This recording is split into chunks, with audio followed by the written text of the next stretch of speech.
The sun was lowering itself across the desert that evening the way an old friend lowers himself onto a wooden porch step slow, with memory slower with age, as though light itself was growing tired of burning in a world that rarely noticed its warmth. It stained the sky in strokes of amber and fading rose, and the land answered with long shadows that stretched out like tired hands reaching for rest. And into that quiet, dying light rode a man who felt far older than the saddle beneath him. Colt Hardin drifted down the cracked red path like a broken leaf, riding a river's last thin breath. His horse, a dust-colored gelding, moved only because it had known him too long to abandon him now. The creature's ribs rose like the dunes around them, and its steps scattered little puffs of dust that lifted and fell again, as if trying to breathe for both of them. The cowboy's spine curled slightly, not in cowardice, but in exhaustion, the kind that sinks into the bones when a man has carried too many choices he can't take back. His coat hung loose over shoulders worn narrow, his hat lay crooked, as if even it no longer believed in its purpose. And in his breast pocket nestled the last thing that tied him stubbornly to the world. A small glass vial, what remained of the medicine that kept his lungs stealing one more day at a time. The wind was low and smooth that evening, the kind that sounds like it's speaking under its breath, telling secrets only the dying hear clearly. Some men leave this world with gunfire, some with prayers, and some with silence. But Colt Hardin was a man preparing to leave it with a choice. He felt the tremor of something shifting within him, a whisper of regret that had settled long ago and now rose like dust shaken from a blanket. The cough came again, deep, raw, metallic, and the world blurred a moment before returning sharp as a cactus spine. He wiped his mouth against his sleeve, saw the dark rust of blood, and continued forward because that was what he'd always done. Walked toward the horizon even when there was nothing left in it for him. The desert around him pulsed with heat, though evening was falling, the earth still breathed the memory of the sun. Sagebrush shivered softly in the breeze. Far off, the mesas stood like ancient guardians watching him with stone-bound patience. Colt had never been a gentleman, and life had never asked him to be. He had grown in a world where softness was ridiculed, where kindness made you foolish, where survival meant tightening your heart until nothing could slip through its ribs. He carried no hero's story, no reputation worth singing, only a long trail of days he did not want to remember, and nights he wished someone else had lived instead of him. Perhaps that is why when he saw the figure in the distance collapse beside the dry riverbed, his horse slowed on its own. A body, small, still, sprawled in the dust like a discarded shadow. Colt blinked sweat out his eyes, at first thinking it a mirage, the desert's habit of offering false hope to lonely men. But as he neared, the truth sharpened. The figure was young, younger than Colt had ever been, even when his mother still called him her sweet boy. Black hair braided with leather thong skin, painted with the warm, earthy tones of the land itself, a young native man lay there half buried in dust. His lips cracked, his pulse a thin flutter. A rattlesnake trail coiled near his ankle, telling the story of what had brought him down. Colt slid from his saddle with the uneasy slowness of a man whose body protested every motion. His bones felt like dry twigs. His breath rattled beneath his ribs. Yet somehow he knelt beside the youth with a gentleness he did not know he still possessed. The boy's eyelids flickered, fear and confusion woven together, and when they cracked open, the eyes shone dark and bright like polished obsidian, eyes far too aware of death approaching. Colt felt a strange, hollow ache inside him. Recognition, as if pain had found its mirror. He touched the boy's shoulder, and it was hot. The heat of fever, of venom, of life slipping. He knew that heat. It lived in him now. He carried it everywhere. The cowboy reached into his coat and felt the glass of the vial cool against his fingers. His medicine, his last day, his last fragile chance to finish whatever business a dying man believes he still has. For a moment, he hesitated. He imagined breathing easier tonight. He imagined maybe reaching town tomorrow. He imagined surviving long enough to lie in a real bed. And then he looked back at those young, burning eyes. In that instant, Colt Hardin understood. He would not make it far, even with the medicine. Not truly, not in spirit, not in body, not in the way a man defines living. And this youth had a horizon still waiting for him, still unspoiled, still bright. Colt uncorked the vial. The scent of alcohol and herbs rose like a small ghost. He lifted the boy's head gently, poured the medicine slowly, watched the throat struggle, then swallow. The boy's breathing steadied though faintly, a flicker of life returning. When Colt's own breath faltered a moment later, he brushed it aside with a quiet grunt. He lay back in the dust beside the youth, the sky turning violet above them. Both of them caught between fading and beginning again. He knew he had done something irreversible, a final offering, a surrender, and strangely, it felt lighter than anything he had ever carried. He let his gaze drift across the desert that had shaped him, broken him, taught him how small a man truly is. The wind brushed over him like a hand smoothing down a weary child's hair. His eyes were closing when he heard something. Soft, barely more than a whisper, the padding of feet, the low murmur of unfamiliar voices carried by the breeze. Shadows moved between the rocks, figures approaching silently as if the land itself had shaped them. The Atsani tribe. They flowed into the ravine without sound, their presence calm but guarded, eyes sharp with generations of vigilance. Spears glimmered faintly, feathers rustled against the wind. Colt had no strength to rise, nor the will. He watched them gather around the youth, their faces shifting through alarm, relief, suspicion, the way waves change color beneath an unsettled sky. They checked the boy's pulse, whispered his name, Tahari, a name that rolled like a river stone, smooth, steadfast. Then they turned to Colt. He expected anger, maybe retribution. He expected cold steel, cold words, cold judgment, but they only studied him, studied the way his skin had grayed, the way his breath rattled. The empty vial still clutched loosely in his hand like a confession he had no intention of hiding. They did not speak to him, but something softened in their eyes. Two of the warriors lifted both men onto woven litters. The youth was carried with protective haste. Colt was lifted with careful doubt, yet lifted all the same. He drifted in and out as they traveled, the rhythmic steps of dozens of feet, the rustle of wind, the faint scent of smoke somewhere ahead. He thought of the medicine, the last piece of hope he possessed. Gone, given away, given freely. Maybe that was enough. Maybe this was what living rightly felt like. This quiet surrender to something better than one's own survival. He was barely conscious when the light dimmed, and he realized they had entered camp. Torches glowing, hides stretched on wooden frames, children peering from behind tents, adults watching with a mix of caution and curiosity. And from among them stepped a woman, young, but carved with a soul far older than her years. Lark Willow. Her eyes held the strange beauty of storm clouds, soft yet fierce, filled with a wisdom born of wounds the desert itself might have given her. There was no fear in her, no haste, only a steady strength that flowed like a slow river through her every movement. She knelt beside Tahari first, her hand sure, her voice low and carrying the rhythm of a soothing chant. Then she turned to Colt. Her fingers found his pulse, weak but present, and something unreadable flickered across her gaze. In that quiet moment, something began. Not attraction, not affection, just recognition, the kind that rises between souls who have both carried more weight than their shoulders were built for. The tribe around her watched, waiting for her judgment, for her gift, or her refusal.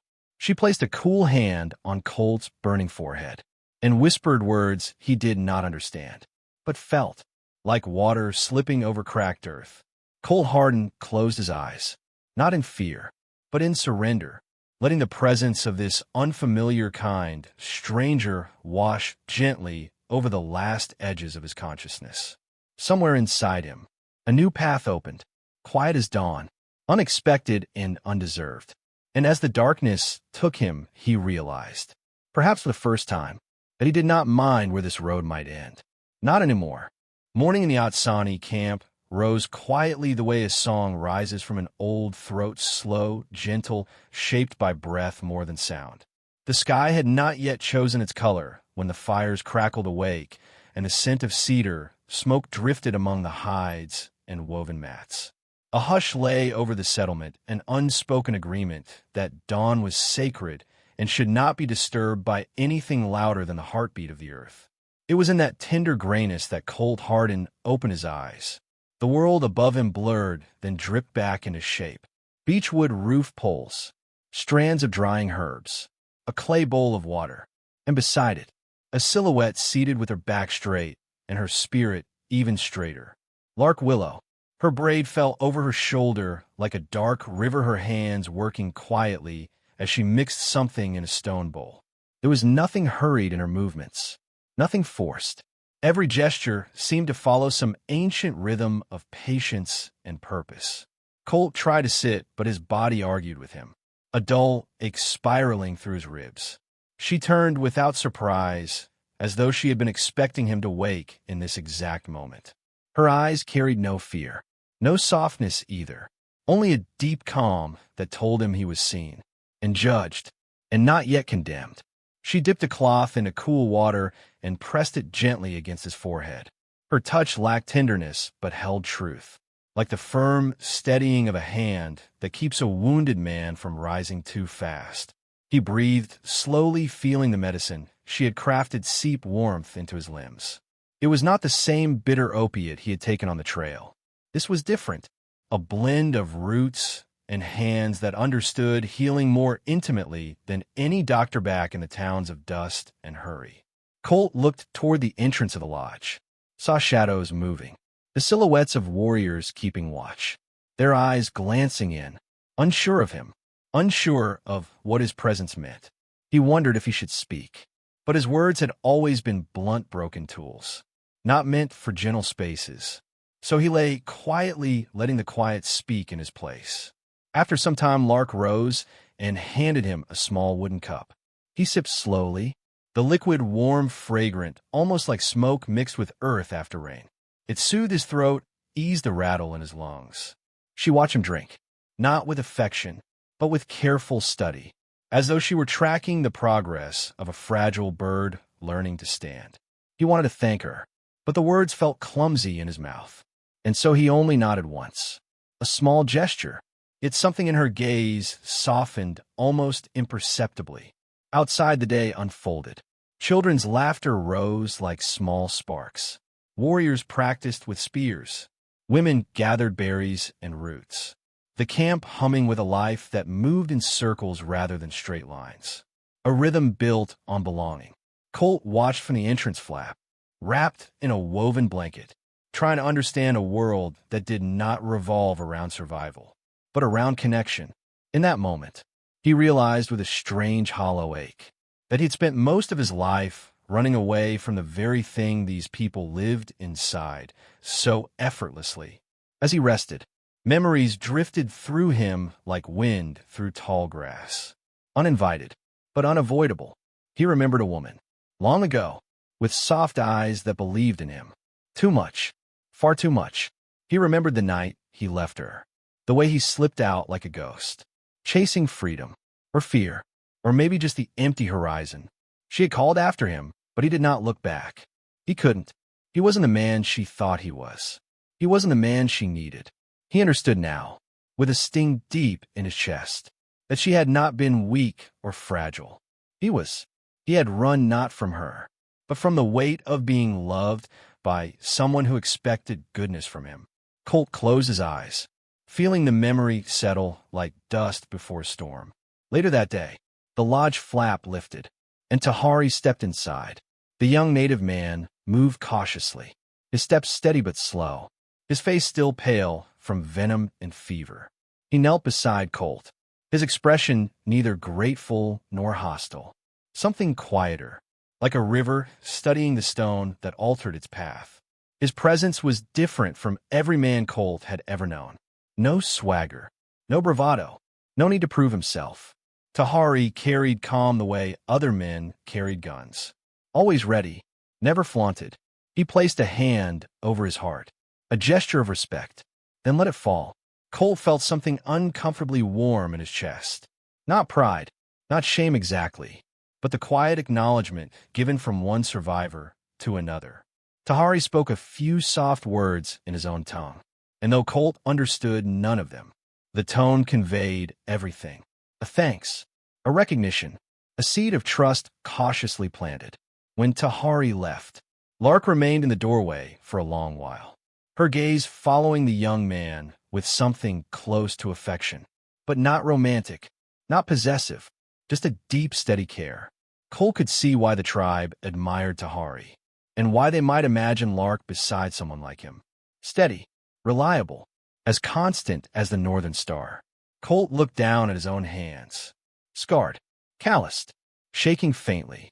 He felt suddenly like a rough-edged stone in a basket of river-polished gems. The day continued in slow, hushed breaths, yet not everyone welcomed his presence. As he stepped outside for the first time, leaning heavily on a carved walking stick, several older warriors watched him with flint-hard eyes. They spoke among themselves, not hiding their suspicion. One pointed toward the empty vial still tied to Colt's belt. Another gestured toward Tahari, alive and recovering. Colt did not defend himself. He had no energy for explanations, no belief that words could change anything, no appetite for proving his worth. A life of running teaches a man humility in strange ways. Still, their coldness pressed on him, a reminder that his presence here was borrowed time, and no more. Later, Lark approached him again, her steps as light as the breeze. She stood beside him without speaking, watching the sun slide lower. Her presence felt like shade in the heat. Quiet, necessary, undemanding. She finally asked him, not with accusation, but genuine curiosity, why he had given the medicine away. Colt's throat tightened. The answer tangled in everything he carried. He searched for words, struggling to speak truth without breaking under it. He told her, in pieces, that he had spent too long trying to outrun death, too long clutching his own survival so tightly his hands forgot how to open. And when he saw Tahari, so young, so close to losing everything he still had ahead of him, the choice felt simple.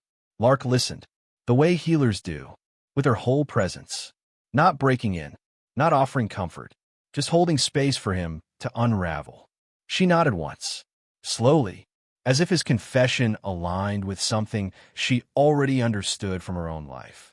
That night, as the fires lit the sky with gold, the Atsani tribe gathered for their evening circle, a place for stories, for teachings, for the passing of memory from one generation to the next. Colt sat at the edge, half included, half outcast, but drawn in by the warmth of the voices rising like small sparks into the dark. Elders spoke of ancestors. Warriors spoke of roads they'd traveled. Children repeated tales they barely understood, laughing between words. And in that glow, Tahari sat with quiet strength, Lark beside him, her face soft in the firelight, her eyes watching everything with the patience of someone who has learned that understanding takes time. Colt realized, with a knot in his chest, that this circle of warmth was something he had never known, never been invited into, not even as a child. He felt tears sting unbidden, a strange ache of longing, of regret, of something too old and too heavy to name. When the night grew deep, the circle slowly dissolved. People drifted into their lodges, the sky growing darker, the fire turning to red embers. Colt sat alone longer than he should have, listening to the whispering wind. He wondered how long they would allow him to stay, how long this small borrowed peace would remain untouched. And he wondered, in a whisper he barely heard himself, what kind of man he might become if he stopped running now. The sky that evening dipped into a purple so deep it felt like the desert was holding its breath beneath it. Not the sharp purple of a storm, not the soft purple of timid dusk, but the kind that hangs over a land that knows something is coming. Something quiet, something that will change the air the way rain changes dust. The Atsani people gathered near the fire circle again, not with the easy chatter of the night before, but with a hush that even the flames respected. The logs crackled low, embers drifting upward like restless fireflies, searching for a sky that had forgotten how to shine. Cold-hardened, sat at the edge of the light. Wrapped in a fur-lined blanket Lark had placed around his shoulders without ceremony, without explanation, as though it was simply what needed to be done. His lungs felt tight, his breath slow, but not painful the way it once had been. Lark's herbs had soothed him. Tahari's quiet thanks had steadied him, and the tribe's presence, even the wary glances, felt like something he had not dared feel in a long time. Belonging, even if only borrowed. The chief sat near the flames, his presence carrying the weight of mountains. Beside him, Tahari crouched with a stillness that came from deep places, places Colt had never been allowed to stand in. And Lark settled across from the fire, her knees drawn beneath her, her eyes reflecting every flicker of flame like a second sunrise. The circle began with a drumbeat. Slow, steady, soft enough not to disturb the night birds, strong enough to gather every wandering thought in the camp and pull it toward the fire's glow. The elder storyteller, a woman with hair silver as moonlit water, lifted her chin and spoke of the ancestors, of trails carved not by feet, but by choices, of how spirits walked with the living, guiding, reminding, protecting. Her voice melted into the firelight, each word dripping like warm honey onto the cool earth. Colt listened with an ache he didn't have a name for. He had grown up around stories, but none that held this kind of softness, this reverence, this invitation to be woven into something bigger than a man's own regrets. When the elder finished, silence spread out like a blanket. Then Tahari spoke. His voice was quiet, almost shy, but the tribe leaned in, as though each syllable carried the weight of rivers. He told the story of the desert path he'd traveled alone, the search for herbs his mother needed, the sudden strike of the rattlesnake, the fever that blurred sky and land into one swirling haze. He spoke of falling, of expecting to die beneath the sun, until he awoke to the taste of strange medicine and the sight of a stranger's shadow protecting him from the cruelest heat. Colt felt every eye turn toward him, a heat that had nothing to do with the fire. He lowered his gaze, fingers twisting the edge of the blanket. Tahari finished his story not with gratitude, nor with warning, but with a simple truth. A life had been offered, that another might continue. The tribe murmured, some in awe, some in caution, some in the language of old ways and unseen debts. Colt wanted to disappear into the ground, his past heavy against his ribs, his cough burning softly, like a candle slowly reaching its wick. The chief cleared his throat, and for the first time since Colt arrived, spoke directly to him. He asked not in anger, but in solemn curiosity, why Colt had given the medicine away, knowing it would shorten his life. Colt felt the eyes on him, felt the fire casting shadows across his weathered hands.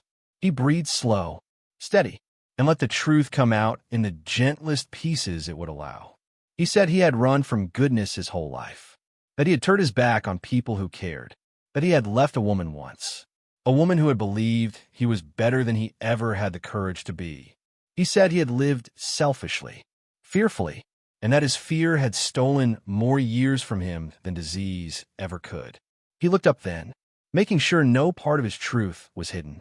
He told them that giving the medicine to Tahari was the first moment in a long time he had felt like a man, not a shadow, not a fleeing animal, not a mistake wearing boots. The tribe listened. Some softened, some remained stone, but no one turned away. Lark's gaze lingered on him, softened around the edges. Not pity, not admiration, just understanding, the quiet kind, the kind that acknowledges pain without needing to touch it. The fire cracked loudly then, as if exhaling. The circle loosened, children drifting to their families, elders retreating to their tents, the drum's echo fading like a heartbeat slipping into sleep. But Colt did not leave, nor did Lark. She walked to him slowly, her shadow long and fluid across the sand. When she sat beside him, she did not speak. She simply watched the fire, letting its warmth paint her face in shades of gold and ember red. Colt waited, unsure why, unsure what this silence meant, until she finally said his name, soft as wind brushing river reeds. She told him that the tribe would decide his fate at sunrise. A judgment, A weighing of choices, a question of whether he would be allowed to stay, or asked to leave the land once Tahari was fully healed. Her voice did not tremble. She carried no fear for him, no promise of safety, only truth. Colt swallowed, feeling the old familiar tension rise in him. That urge to flee, to walk into the night, to vanish before he could be rejected again. But he remained seated. He stared into the fire, watched the flames flicker around a blackened log, watched sparks float upward like tiny souls.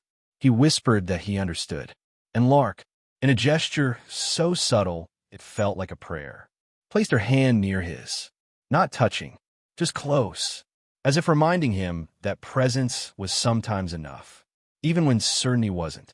They stayed like that, two silhouettes framed by firelight, until the embers dimmed, and the night deepened into its quietest hour. Tahari approached them quietly, not wanting to intrude, yet unable to sleep. He knelt beside Colt, his face calm, steady, the calm of someone who had already accepted his own fate. Whatever it may be, he told Colt, again in soft fragments of English, that a man is measured not by the road behind him, but by the choice he makes when no one is watching. Colt felt something break inside him, not painfully, but like ice cracking at the first touch of spring. When Tahari left, Colt remained at the dying fire. Alone now, the silence heavy but somehow comforting. He lifted his eyes to the sky, saw the faint glitter of distant stars, felt the desert wind slide past him like a tired sigh. He wondered if this was his last night among these people, his last night on this earth, his last chance to face the world honestly. He traced the worn silver spurs on his boots, the only objects he had carried longer than his regrets. They had once meant freedom. Now they felt like shackles, reminders of a life built on flight instead of courage, on a quiet impulse. He removed them, set them gently at the foot of the fire pit, where the tribe would find them come morning. A small gift, a small apology, a small surrender. He whispered a thank you, to the fire, to the sky, to the quiet company he had found here without deserving it. Then he stood, leaned on his walking stick, and slowly walked back to the lodge where sleep waited. Not peaceful, not easy, but honest. As he lay down, the sound of distant drums stirred somewhere far beyond the horizon. Not the soft ritual of the tribe, but something heavier, traveling on the wind like a warning. The desert held its breath again. Colt closed his eyes, unaware that the night was gathering itself, preparing to deliver him into a dawn that would decide everything. The night before the truth broke open, the plains seemed too quiet, as if the land itself held its breath, waiting, watching, knowing. And in the heart of that hush, Lena sat beside the council fire, its glow flickering along her cheek, softened by the ash of all she'd survived. The tribe gathered around her, faces carved by moonlight, shadows drawn long on the earth. Every soul seemed to carry a question in their eyes, but none spoke it, not yet. Across the ring of firelight, Nova stood with his arms folded behind him, a habit of humility, a gesture that told the world he would rather listen than speak. The flames danced in the quiet calm of his gaze, and when Lena lifted her eyes, she found him already watching her, with the gentleness of someone who had been waiting for her to truly see him. The dying cowboy's little pouch of medicine rested in her lap, worn leather, stiff from years of dust and sun. Inside it lay the pieces of a man's forgiveness, and the beginning of a story the world had long misunderstood. She exhaled, slow, like letting go of a ghost. The elders stepped forward, their voices woven into the soft wind. Tell us, their eyes said, what the world has forgotten. And Lena, with a steady, trembling strength, spoke the truth, not the legend told in saloons, not the twisted tale carved in wanted posters, not the half-whispered rumor carried by cowboys, who found courage only after whiskey. She told them what she'd found in the pouch, the tiny journal pages, written in the shaking hand of a dying man, a man abandoned by his own, and saved by the hearts he had been taught to fear. She read the words, her voice soft as the smoke rising from the fire, about how the tribe had given him water, how they had carried him through a snowstorm, how they had buried his hat beside him, so he wouldn't walk into the next world without something familiar, something of home. She read about the child who held his hand, the warrior who stayed awake 3 nights to watch over him, the old woman who sang for his peace, even though he could not understand her tongue. And then she read, slowly, the last line, the one he had scrawled with the last of his strength. If I die here, tell them I met kindness, where they told me I would only meet death. When she finished, the fire cracked, as if the flames themselves broke open with feeling. Silence spread, deep and sacred. The tribe breathed as one, a low exhale, like a prayer finally spoken. Lena lifted her head. Her eyes glistened, not with sorrow, but with something softer, something tender, like forgiveness rolling through the dust-choked rooms of her heart. Nova moved from the shadows, steady as a dawn that refused to be rushed.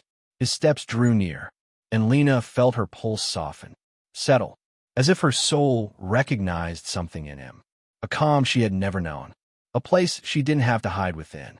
He spoke in a voice quiet enough that she almost leaned in to hear it.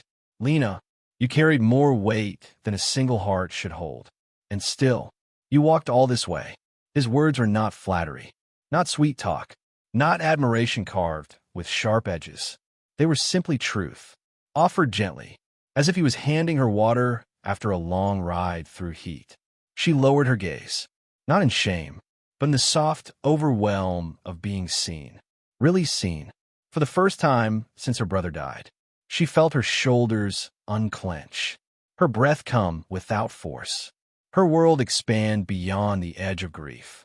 Nova extended his palm, open, patient, never reaching before she was ready.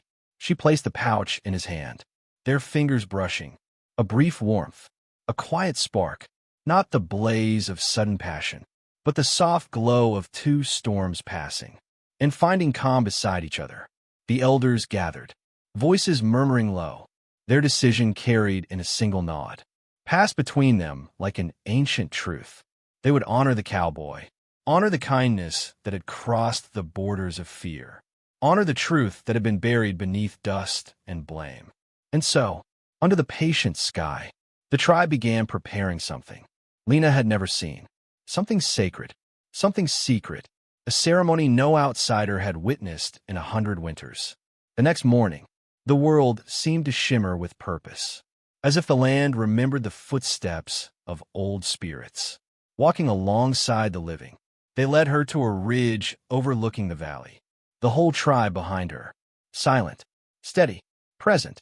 And there, spread across the earth, were hundreds of small stones, painted with symbols of gratitude, songs of protection, prayers for those who walked difficult paths. Nova came to stand beside her, shoulder nearly brushing hers, enough to feel his presence, not enough to overwhelm. He spoke softly. Last night, the elders decided to give the cowboy a place among us, not as one of ours, but as a wanderer whose final steps were met with grace. Lena's breath caught, warm in her throat. So this is what no one spoke of, not out of shame, but reverence. The tribe did not just bury the cowboy. They honored him. They carried his story, protected it, guarded it, because they believed mercy deserved silence, not spectacle, because some truths belong to the wind, not to the noise of men. Nova touched her forearm, lightly, barely there, but enough to steady her breath. He guided her to the center of the stones, where a single marker waited, simple, humble, etched with a symbol of peace. Kneel, he whispered, if your heart wishes to speak something to him. She sank to her knees, the earth warm beneath her palms. For the first time, she spoke her brother's name aloud, in front of strangers, in front of the sky, in front of the man whose quiet strength felt like a shelter she never knew she could have. And her grief, long caged, finally breathed. It did not roar, did not burn, did not break. It softened, unfolded, became a river finding its way back to the sea. When she rose again, her eyes were clearer, her spirit lighter. Nova watched her, not like a man struck by beauty, but like one witnessing courage. He said softly, you walk forward now, not alone, not anymore, Something inside her opened, like a small door, long sealed by cold and time. She didn't take his hand. Not yet, but her fingers drifted close enough that both of them felt the promise in that tiny distance. A seed, not yet sprouted, but alive. The tribe held a final vigil that night. Fires glowing like constellations scattered across the ground. Lena sat beside Nova, their shoulders almost touching, their breaths falling into an unspoken rhythm. She felt peace settle around her, like a warm shawl placed over her by invisible hands. When dawn finally broke, painting the valley gold, Lena whispered into the light, "Thank you for letting me see the truth." Nova answered with a small smile. Truth is never loud. It waits, patient as the earth, for someone brave enough to kneel beside it.